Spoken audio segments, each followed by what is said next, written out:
Good morning viewers. आज हम समझने जा रहे हैं बैंक रिकॉन्सिलेशन स्टेटमेंट, जो कि क्लास +1 कॉमर्स के subject book keeping and accounting का एक इम्पॉर्टेंट लेसन है। तो इसके कंटेंट्स पहले हम देखते हैं कि बैंक रिकॉन्सिलेशन स्टेटमेंट, इसका मीनिंग क्या है। तो इसको हम शॉर्ट में आगे से बोलेंगे बैंक BRS। इसके बनाने की ज़रूरत क्यों पड़ी, इसकी क्या क्या एडवांटेज या इम्पोर्टेंस है, इसकी कुछ ऑब्जेक्टिव क्वेश्चन आंसर हम डिस्कस करेंगे। फिर एक्चुअल में इसको हम बना के देखेंगे 2 या 3 डिफरेंट तरीक़ों से। बैंक रिकॉन्सिलेशन स्टेटमेंट को समझने से पहले एक हम सिंपल सी बात पहले समझते हैं कि कोई भी जो बिजनेस है, चाहे वो आम इंडिविजुअल है, उसको बैंक के साथ में कुछ एक ट्रांजैक्शंस जनरली करनी पड़ती हैं। कभी हम कैश जमा करवाते हैं, कभी हम कैश निकलवाते हैं, कभी हम चेक जो हमारे पास पड़े हैं किसी कस्टमर्स के, वो हम जमा करवाते हैं बैंक के अंदर, या कई बार हम सप्लायर्स को चेक काट के देते हैं। ठीक है। और इसी तरह से कुछ ट्रांजैक्शंस ऐसी हैं जो सिर्फ बैंक नोट करता है और हमें थोड़ी सी देर में पता लगती हैं। जैसे कि बैंक हमें इंटरेस्ट अलाउ भी करता है, कई बार इंटरेस्ट चार्ज भी करता है। इसके अलावा भी कुछ और चार्जेस होते हैं जो बैंक हमारी पासबुक के अंदर नोट करता है। अब ये जो ट्रांजैक्शंस हम करते हैं, ये ट्रांजैक्शंस हम कहाँ पे लिखते हैं? अपनी कैश बुक के अंदर। ठीक है। इसी तरह से ये जो सारी ट्रांजैक्शंस हमने बैंक के साथ की हैं, बैंक भी उसका एक रिकॉर्ड रखता है और उस रिकॉर्ड की एक कॉपी हमें भी देता है in the form of passbook. तो वो एक छोटी सी हमें कॉपी बना के दे देता है जिसमें ये सारा लिखा होता है कि आपने कब पैसे जमा करवाए हैं, कब निकाले हैं, या इसके अलावा जो कुछ भी ट्रांजैक्शंस और हुई हैं। ठीक है। तो जो भी मेरा कैश बुक के अंदर बैलेंस आ रहा है और जो बैंक का रिकॉर्ड है, दोनों के अंदर जो बैलेंस है आपस में उसका मिलान होना चाहिए, ज़रूरी होना चाहिए। पर जनरली हम देखते हैं कि ये दोनों आपस में नहीं मिल रहे होते किसी पर्टिकुलर डेट के ऊपर। पर इसका मतलब ये नहीं है कि कहीं ना कहीं कोई एम्बेजलमेंट हुई है।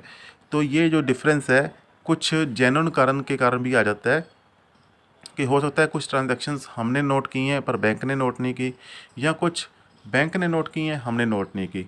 ठीक है। तो ये सारी जो ऐसी ट्रांजैक्शंस हैं, इसको हम कहते हैं कि ये डिफरेंस आने का कारण बनी है। तो इनको जब हम एक स्टेटमेंट फॉर्म में लिखते हैं ताकि उसके बाद हमारा बैंक का बैलेंस और जो हमारी कैश बुक का बैलेंस जो है, दोनों आपस में मैच हो जाएं, उस स्टेटमेंट को हम कहते हैं बैंक रिकॉन्सिलेशन स्टेटमेंट। ये बैंक रिकॉन्सिलेशन स्टेटमेंट कौन बनाएगा? जिसका भी खाता बैंक के अंदर है। जैसे मान लो कि मैं इंडिविजुअल हूँ, मेरा बैंक के अंदर खाता है, मैं बनाऊँगा, या कोई बिजनेस हाउस है उसका कोई खाता है तो वो बनाएगा। ठीक है। और अगली बात कि ये हमारे डबल एंट्री सिस्टम का हिस्सा नहीं है। ठीक है।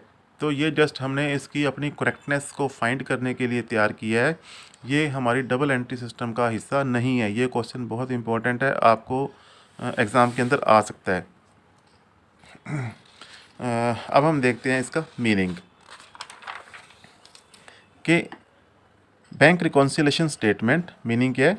A statement prepared to reconcile bank balance as per our cash book and passbook of bank, कि हमारी कैश बुक में कितना है और पासबुक ऑफ बैंक के अंदर कितना है। ठीक है। उसको रिकॉन्साइल करने के लिए जो एक स्टेटमेंट बनाई गई, that is called bank reconciliation statement. और ये बनाता कौन है? It is prepared by business, या कोई भी जो अकाउंट होल्डर है। और ये शो क्या करता है? To show the entries causing the difference between the two balances, कि ये उन सारे कारणों को शो करता है बीच में, कि जो दोनों के बीच में डिफरेंस का कारण बने हैं। And it is prepared at a particular date. तो यहाँ पर्टिकुलर डेट का मतलब है कि चाहे हम इसको मंथली बना रहे हैं, चाहे क्वार्टरली बना रहे हैं, चाहे हाफ ईयरली या ईयरली बना रहे हैं, तो इसकी कोई लिमिट नहीं है कि हम इसको सिर्फ 4 बार बनाते हैं कि 12 बार या इससे भी ज़्यादा बार। ठीक है। प्रेपरेशन जो BRS की, it is not a part of our double entry system, it is just to find the errors if any and correct, कि ये सिर्फ हम एरर को फाइंड करने के लिए और उसको रेक्टिफाई करने के लिए तैयार करते हैं। अब रीज़न क्या है कि दोनों में डिफरेंस क्यों आया? तो इसके जो मैंने अभी स्टोरी इसको बताई थी कि हमें ट्रांजैक्शंस करनी पड़ती हैं, रिकॉर्ड हम भी रखते हैं, बैंक भी उसका रिकॉर्ड रखता है, दोनों का बैलेंस मिलना चाहिए पर एक्चुअल में नहीं मिलता। ठीक है। तो उसको मिलान करने के लिए जो बनाई है, that is called bank reconciliation statement. तो इसके अंदर सारा मैंने वही लिखा है कि जब हम डिपॉजिट कराते हैं कैश बैंक के अंदर, ठीक है, तो हम क्या करते हैं, डेबिट एंट्री बनाते हैं। हम कैश को क्या लिख देते हैं, बैंक कॉलम को क्या करते हैं, डेबिट, कि हमारा बैंक इतने से इंक्रीज़ हो गया। इसी तरह से जब हम विड्रॉ करते हैं तो क्या करते हैं, क्रेडिट एंट्री, किसके अंदर, कैश बुक के अंदर। ठीक है, सिमिलरली अब जो बैंक है वो भी मेरा रिकॉर्ड रख रहा है, बैंक भी ऐसे ही 2 एंट्रीज बनाएगा। जब वो रिसीप्ट करेगा तो वो मेरे को क्रेडिट करेगा, जब मैंने जमा करवाए थे तो मैंने डेबिट किया था, और बैंक मेरे को क्या कर रहा है, क्रेडिट। तो आपस में दोनों की एंट्रीज ये उल्ट होती हैं। जब हम जमा करवा रहे हैं तो हम बैंक को डेबिट कर रहे हैं, और बैंक हमें क्या कर रहा है, क्रेडिट। इसी तरह से जब हम निकलवा रहे हैं पैसे तो हम बैंक को क्रेडिट करेंगे, और बैंक हमें क्या करेगा, डेबिट। अब किसी पर्टिकुलर डेट पे दोनों का जो बैलेंस है वो होना चाहिए सेम, पर कुछ डिफरेंस अपीयर होते हैं। उनका कारण क्या हो सकता है, नंबर 1, या तो कोई क्लैरिकल मिस्टेक हुई है हमारी तरफ से या बैंक की तरफ से, या कुछ एंट्रीज़, ये बी और सी जो हैं, कुछ एंट्री ऐसी हैं जो कि बैंक ने कर दी पर मेरे को नहीं पता चला। जैसे बैंक ने इंटरेस्ट रेट कर दिया मेरे अकाउंट के अंदर, पर मेरे को बाद में पता लगेगा जब मैं बैंक की पासबुक को देखूंगा। इसी तरह से उसने कुछ पैसे मेरे काट लिए, माइनस कर दिए, डेबिट कर दिए, ठीक है, पर मेरे को पता कब चला, जब मैं कॉपी पासबुक चेक करूंगा। उसके बाद आ गया कि कुछ एंट्री ऐसी हैं जो कि टाइम लैग होने के कारण उसमें आ गई। जैसे मान लो कि मैंने चेक तो डिपॉजिट करवा दिया अपनी कैश बुक के अंदर, साथ के साथ उसको नोट कर लिया कि हाँ बैंक इंक्रीज़ हो गया, ठीक है, बट चेक आगे अभी क्लियर नहीं हुए थे, चेक को क्लियर होने में कोई 1 मंथ लग गया। सिमिलरली मैंने चेक काट के दे दिए, इशू कर दिए अपने सप्लायर्स को, पर उन्होंने अभी तक बैंक के अंदर प्रेजेंट ही नहीं किए, ठीक है, तो मैंने तो साथ के साथ अपना बैंक माइनस कर दिया, पर बैंक ने अभी मेरे को माइनस नहीं किया। तो ये कुछ एक ऐसे जेन्युइन कारण हैं कि जो कि डिफरेंस का कारण बनते हैं, बट बाद में अपने आप कुछ टाइम के बाद क्लियर हो जाते हैं, ठीक है, तो इनको हम नोट करते हैं। तो इसके लिए अब हम देखते हैं कि इसकी इम्पोर्टेंस क्या है बैंक रिकॉन्सिलेशन स्टेटमेंट की।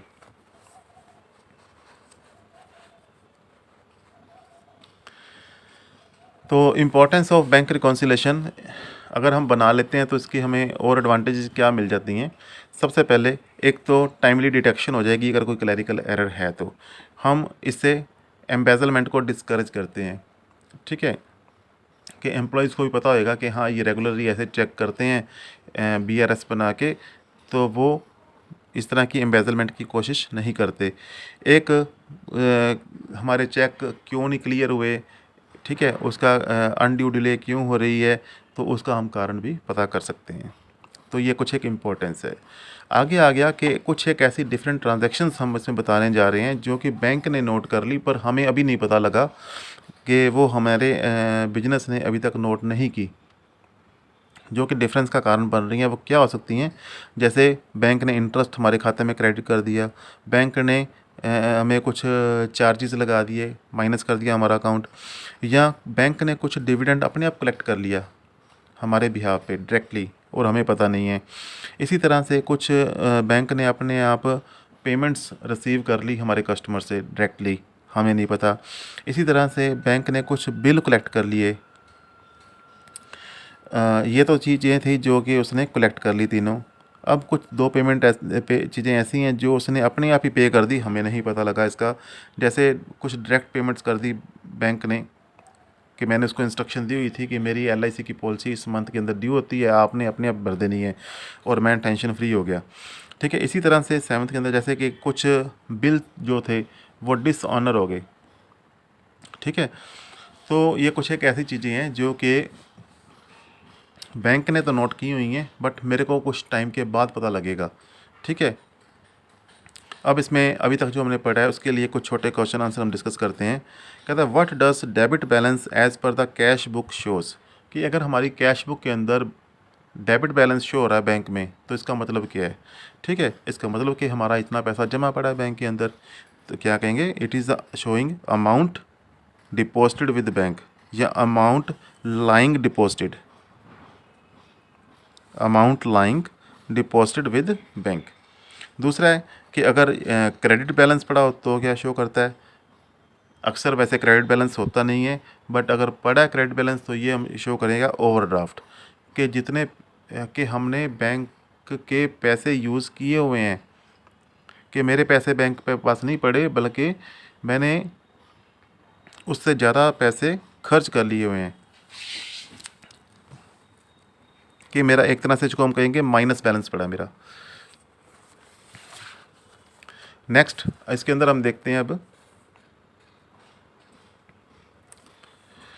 कि अगर कोई मेरा कस्टमर सीधा बैंक के अंदर डायरेक्ट पेमेंट करके आता है तो उसका क्या अफेक्ट पड़ेगा पासबुक बैलेंस के ऊपर। ठीक है, क्योंकि पैसे बैंक के अंदर जमा हुए हैं तो बैंक मेरे को क्रेडिट करेगा, तो इसका मतलब क्या है, उसके अंदर क्रेडिट बैलेंस इंक्रीज़ हो गया, बैंक ने मेरे को क्रेडिट कर दिया या प्लस कर दिया, ऐसे कह लो। ठीक है, या इसको हम ये भी कह सकते हैं कि अगर मेरा ऑलरेडी डेबिट बैलेंस चल रहा था तो अब वो डेबिट बैलेंस कम हो जाएगा, decrease the debit balance.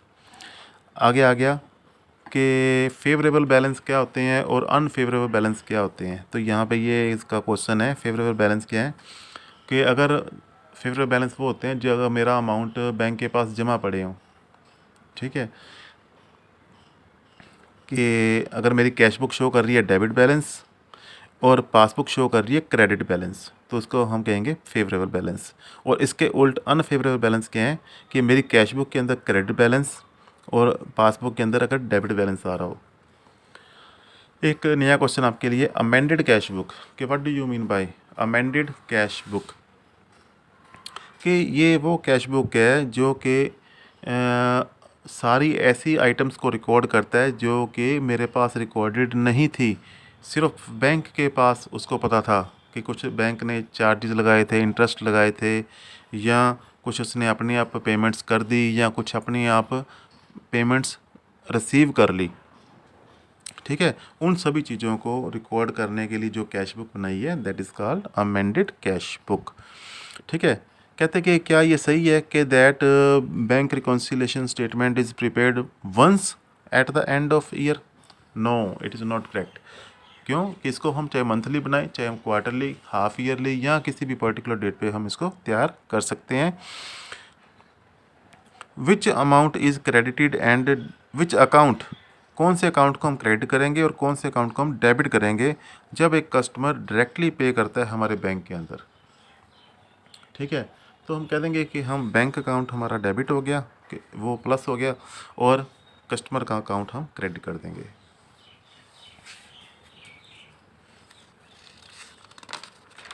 Next अब हम देखते हैं इसकी न्यूमेरिकल प्रॉब्लम्स। न्यूमेरिकल प्रॉब्लम्स के अंदर पहले इसको आप देखेंगे कि मान लो कि कैश बुक जो थी मेरी, मैं ही हूँ, मान लो XYZ, उसके अंदर तो डेबिट बैलेंस शो हो रहा है 49,000, कि मेरा इतना पैसा उसमें जमा पड़ा है बैंक के अंदर 30 जून 2019 को। ठीक है, और पासबुक जो मेरी बैंक ने बना के दी है वो शो कर रही है क्रेडिट बैलेंस ऑफ 37,400, कि मेरा ज़्यादा है पैसा जमा बट बैंक शो कर रहा है कि कम पैसे पड़े हैं। ठीक है, तो जब मैंने अब इसके लिए बैंक रिकॉन्सिलेशन स्टेटमेंट बनाई, जब मैंने कंपेयर किया दोनों को, तो मेरे को कौन कौन से डिफरेंस यहाँ पे पता लगे। तो एक तो ये था कि एक किसी पर्सन, मेरा जो श्याम था, उसने उसका जो चेक आया था मेरे पास वो मैंने डिपॉजिट कराया था बैंक में 24,000 का, पर वो बैंक ने अभी तक कलेक्ट नहीं किया, मेरे खाते में उसकी एंट्री ही नहीं डाली, मेरे को प्लस नहीं किया। ठीक है, इसी तरह से बैंक ने मेरे को माइनस किया था 100 रुपये, कुछ चार्ज लगाए थे, वो बैंक को पता है, मेरे को पता ही नहीं है। इसी तरह से 6,000 रुपये बैंक ने अपने यहाँ भर दिए मेरी इंश्योरेंस की किस्त, पर मेरे को पता ही नहीं है। इसी तरह से चेक किसी बंदे ने सीधा बैंक के अंदर जमा करा दिया, मेरे को उसका पता नहीं लगा। ठीक है, इसी तरह से बैंक ने मेरे को 500 रुपये इंटरेस्ट प्लस किए हैं, मेरे खाते में क्रेडिट किए हैं, वो बाद में पता लगा। इसी तरह से चेक मैंने इशू किया था राधे को, पर उसने अभी तक बैंक में जमा नहीं करवाया। ठीक है, तो ये कुछ कारण थे। इसको अब हमने ये देखना है कि कैसे इसको हम बैंक रिकॉन्सिलेशन स्टेटमेंट के अंदर शो करेंगे। तो पहली जो बैंक रिकॉन्सिलेशन स्टेटमेंट का आपने बनाने का तरीका क्या है, आप ये जो ग्रीन पेन के अंदर मैंने नोट किया है वो सारा इस तरह से पहले प्रोफार्मा तैयार करना है, सिर्फ ग्रीन पेन वाला, कि यहाँ पे लिखोगे बैंक रिकॉन्सिलेशन स्टेटमेंट कौन सी डेट के ऊपर है, यहाँ पे इस तरह का प्रोफार्मा कि इधर पर्टिकुलर्स लिखने के लिए, यहाँ पे कुछ डिटेल्स और यहाँ पे उसका एग्जैक्ट अमाउंट लिखने के लिए। ठीक है, अब इसमें लिखना क्या है अंदर, ये भी हम पहले ही लिख लेंगे कि हमारी कैश बुक के अंदर बैलेंस कितना बोल रहा है, उसके अंदर कुछ एक चीज़ें हम ऐड करेंगे, उसके बाद कुछ एक पॉइंट्स हम बनाएंगे लेस करने के, और एंड पे जो बैलेंस आएगा वो पासबुक का बैलेंस आ जाएगा। यहाँ पे हमने स्टार्टिंग की है कैश बुक से, तो एंड पे जो आंसर आएगा वो पासबुक वाला बैलेंस आ जाएगा हमारे पास। ठीक है, तो अब देखो यहाँ पे दोनों बैलेंस हमें दिए हुए हैं, शुरू वाला और एंड वाला, कि उसमें 49,000 थे और यहाँ पे कितना 37,400। तो यहाँ पे कैश बुक में 49,000 था, यहाँ पे कितना 37,400 के आंसर हमें पहले पता है इस क्वेश्चन का। ठीक है, तो ये दोनों ऐसे मैच होने चाहिए। अब हम देखते हैं कि इसमें से किन चीज़ों को ऐड करना है, किन को हमने लेस करना है। कि यहाँ पे पहले क्या है, हमने जब 24,000 रुपये के चेक जमा करवाए थे बैंक में, ठीक है, तो मैंने तो साथ के साथ उसको डेबिट कर दिया, पर बैंक ने क्रेडिट नहीं किया। अगर मैं उसको ऑलरेडी उसको जमा कर चुका हूँ तो अब मैं उसको माइनस कर दूँगा ताकि मैं बैंक के बराबर आ सकूँ। ठीक है, तो मैं ऑलरेडी इसको डेबिट कर चुका था, प्लस कर चुका था, मैं इसमें अब डेबिट क्रेडिट नहीं बोलता, मैं कहूँगा प्लस और माइनस, कि मैं ऑलरेडी अपने अकाउंट में अपने कैश बुक में इसको प्लस कर चुका था 24,000, तो अब इसको मैं क्या कर दूंगा लेस। तो यहाँ पे ये लेस वाले अकाउंट में पहले लिख देंगे हम 24,000, यहाँ पे इसका पर्टिकुलर डालेंगे कि चेक डिपॉजिट तो कर दिए बट नॉट क्लियर्ड। अगली आइटम है इसके अंदर, बैंक ने मेरे को डेबिट कर दिया, 100 रुपये मेरे माइनस कर दिए, बैंक ने कर दिए, मैंने नहीं किए, मैं अब कर दूँगा। ठीक है, तो यहाँ पर मैंने अब 100 रुपये ये भी कर दिए, तो ये हो गया था, अब ये 100 रुपये ये भी माइनस हो गए। 6,000 रुपये बैंक ने मेरे पे कर दिए इंश्योरेंस के, पर मेरे को अब पता लगा है बैंक ने तो मेरे पहले माइनस कर दिए 6,000, मैं अब माइनस कर दूंगा, तो अब मैंने ये 6,000 माइनस कर दिया। उसके बाद आ गया कि राधे जो एक मेरा डेटर था उसने सीधे 8,000 रुपये बैंक में जमा करवा दिए, तो बैंक ने तो मेरे को प्लस कर दिया 8,000 रुपये, मैं अब कर दूंगा, तो यहाँ पे प्लस कर दिया। इसी तरह से बैंक ने 500 रुपये मेरे खाते में जमा कर दिए इंटरेस्ट के, मेरे को बाद में पता लगा है तो मैं भी अब कर दूंगा, 500 रुपये मैंने जमा कर दिए। लास्ट है इसमें कि चेक मैंने राधे को दिया था, मैंने साथ के साथ ही अपने कैश बुक में से लेस कर दिए थे कि हाँ मेरे बैंक इतना कम हो गया, पर बैंक ने अभी कम नहीं किए, मैं ऑलरेडी कम कर चुका हूँ, तो दोबारा मैं इसको इंक्रीज़ कर दूंगा ताकि बैंक के बराबर आ सकूँ। ठीक है, तो अब मैं दोबारा फिर इस 10,000 को इंक्रीज़ कर देता हूँ यहाँ पे। ठीक है, तो हमारा यहाँ पे पर्पस था कि बैंक के बराबर अपने आप को लेके आना है। ठीक है, तो यहाँ पे जब मैं पहले प्लस वाले आइटम्स का टोटल लगाता हूँ, ये आ गया 18,500, इसके अंदर हम ऐड करेंगे 67,500, इसमें से लेस वाली आइटम्स 30,100 की निकालेंगे, तो बाकी जो 37,400 ऑटोमेटिकली हमारा जो बैलेंस है बैंक के साथ में मैच कर जाएगा। ठीक है, दोबारा फिर देखते हैं इसके स्टेप्स क्या हैं। सबसे पहले आप एक परफॉर्मा तैयार करोगे इस तरह से कि बैंक रिकॉन्सिलेशन स्टेटमेंट कौन सी डेट का है, particulars, detail and amount. Particular के अंदर अगर हम शुरू कर रहे हैं कैश बुक के बैलेंस से तो यहाँ पे, और एंड पे आ जाएगा एज़ पर पासबुक बैलेंस। बीच में हमने कुछ आइटम्स ऐड वाली लिखनी है और कुछ आइटम्स लेस वाली लिखनी है। ठीक है, इस तरह से जब इसको हम स्पेसिफिकली अब रीड करेंगे ध्यान से तो you will definitely get the right answer.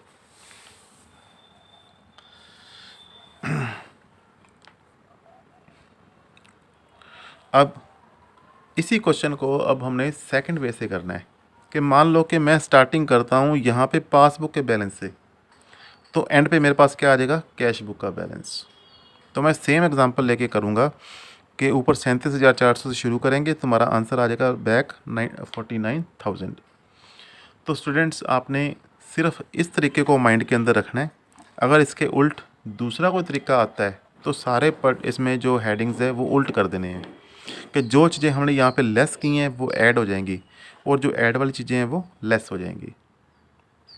तो यही हमने सेम क्वेश्चन किया आगे कि 37,400 में जो चीज़ें ये पहले लेस वाली थी अब प्लस हो जाएंगी पहले। तो देखो ये क्वेश्चन सेम। तो 37,400 से हमने शुरू किया है, जो चीज़ें पीछे मैंने लेस की थी और वो तीनों चीज़ें ऐड हो रही हैं और जो मैंने पहले ऐड की थी तीन चीज़ें अब वो लेस हो रही हैं और हम वही बैलेंस पे पहुंच गए 49,000। ठीक है, तो जिस तरह का तरीका आपको अच्छा लगे वो आपने याद कर लेना है। अब तीसरा क्वेश्चन जो है एक और अलग चीज़ हम इसमें करेंगे कि मान लो कि स्टार्टिंग बैलेंस जो है मेरा उसमें 1,000 रुपीज़ क्रेडिट बोल रहा है कैश बुक के अंदर। क्रेडिट का मतलब क्या है? ओवरड्राफ्ट। कि इंस्टेड ऑफ प्लस बैलेंस मेरा बैंक के अंदर माइनस बैलेंस पड़ा है कि मैंने 1,000 रुपये बैंक के देने हैं, बल्कि और देने हैं। ठीक है, तो बैंक इस तरह की फैसिलिटी बिजनेस को देता है अगर उनके करंट अकाउंट्स बने हों। सेविंग अकाउंट के ऊपर ये फैसिलिटी अवेलेबल नहीं होती, सिर्फ करंट अकाउंट जो कि बिजनेसमैन ने खोले होते हैं उनके ऊपर ये फैसिलिटी होती है कि वो जितना अमाउंट बैंक के पास पड़ा है उससे ज़्यादा अमाउंट यूज़ कर सकते हैं। ठीक है, अब क्वेश्चन क्या है कि मेरा बैलेंस शो कर रहा है 1,000 ओवरड्राफ्ट, पर बैंक शो कर रहा है 12,600 रुपये ओवरड्राफ्ट। ठीक है, तो इस केस में हम अब अगर हम ओवरड्राफ्ट वाले से करते हैं तो इसमें क्या चेंज आएगी? बाकी सारा क्वेश्चन हमने सेम रखा है जो ट्रांजैक्शंस थी, सिर्फ ओपनिंग एंड क्लोजिंग बैलेंस हमने चेंज किया है। इसका ओपनिंग क्लोजिंग नहीं बोलेंगे कि कैश बुक का और बैंक का जो बैलेंस है सिर्फ वो मैंने एक इसमें वेरिएशन लेके आया हूँ। तो मान लो इसका कैश बुक बैलेंस से हम स्टार्ट करते हैं 1,000 जो था ये वाला। ठीक है, देखो बैलेंस क्या है, हमारे पहले क्वेश्चन की तरह है, कैश बुक से हमने स्टार्ट किया है। ठीक है, तो हमने सारा काम इसमें भी उल्ट कर देना है कि जो चीज़ें उसमें हमने प्लस की थी वो सारी माइनस कर देनी है और जो माइनस की थी वो प्लस कर देनी है। तो हम पीछे जो क्वेश्चन देखेंगे फर्स्ट वाला, उसमें ये तीन चीज़ें मैंने माइनस की थी, अब इसमें क्या कर रहा हूँ? प्लस। ठीक है, क्योंकि ये भी माइनस वाली चीज़ है, ये भी माइनस वाली चीज़ें हैं और ये सारी चीज़ें क्या होएंगी? माइनस वाली। तो इसको हम या ऐसे भी कर सकते हैं कि ये भी माइनस वाली आइटम है, ये भी सारी माइनस वाली आइटम्स हैं, तो सारी माइनस वाला इकट्ठा काम कितना हो गया? टोटल 31,100। इसमें से जो प्लस वाली आइटम्स थी वो अब हम लेस कर देंगे क्योंकि अब प्लस वाली आइटम्स कम है 18,500, इसमें से लेस करेंगे तो माइनस वाली आइटम्स ज़्यादा हैं, तो आंसर भी हमारा क्या आ जाएगा? माइनस वाली आइटम आ जाएगा, जिसको हम कहते हैं ओवरड्राफ्ट। ठीक है, तो ये था बैंक रिकॉन्सिलिएशन स्टेटमेंट का एक छोटा सा लेसन, छोटा सा एक इनिशिएटिव लिया गया है। यहाँ पे ना सेम एग्जांपल इसलिए ली है ताकि बच्चे इसमें ये क्लियर कर सकें कि हमने शुरुआत कैसे करनी है। ठीक है, कि मगर अगर कैश बुक का बैलेंस दिया हुआ है प्लस में या फेवरेबल दिया हुआ है तो कैसे करना है, पासबुक के बैलेंस से शुरू करना है तो कैसे करना है, अगर ऑलरेडी उसमें ओवरड्राफ्ट दिए हुए हैं तो हमने कैसे करना है। तो इसको कम से कम 2 या 3 बार आप ध्यान से सुनो, you will definitely get it. Okay students.